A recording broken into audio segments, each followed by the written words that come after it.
O syere, narinig na naman ang inyong lingkod para magbahagi. Pwedeng-pwede mo ito isama sa listahan ng iyong pang-araw-araw na pang-ulam. Simpleng-simple, madaling sundan, kaya kayang-kaya mong gawin yan. Ari nga pala ang tinatawag na sinanglay, na nagmula pa sa rehiyo ng Bicol. Pwede mo itong ihalin tulad sa mga pangkaraniwang ginataan, pero meron naman siyang kinaibahan sa pamamagitan ng pagproseso at saka pamamaraan. Ginayat ko na ng maliliit yung gulay at aromatikong gagamitin kong palaman, kagaya nga ng bawang sibuyas, luya at kamatis. Lalagyan ko na yan ng Knorr, sampalok mix, kulang-kulang 1 kutsara. Knorr, liquid seasoning, bahala ka na.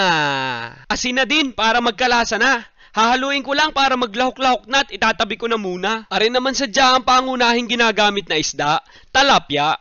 Pero kung naiibigan mong gumamit ng iba, ay wala din naman problema. Pwedeng hito, pwede ring bangus. Binaa ko na yan sa may bandang tiyan. Pero kung gusto mo naman na maraming palaman, ay di sa likod mo upak.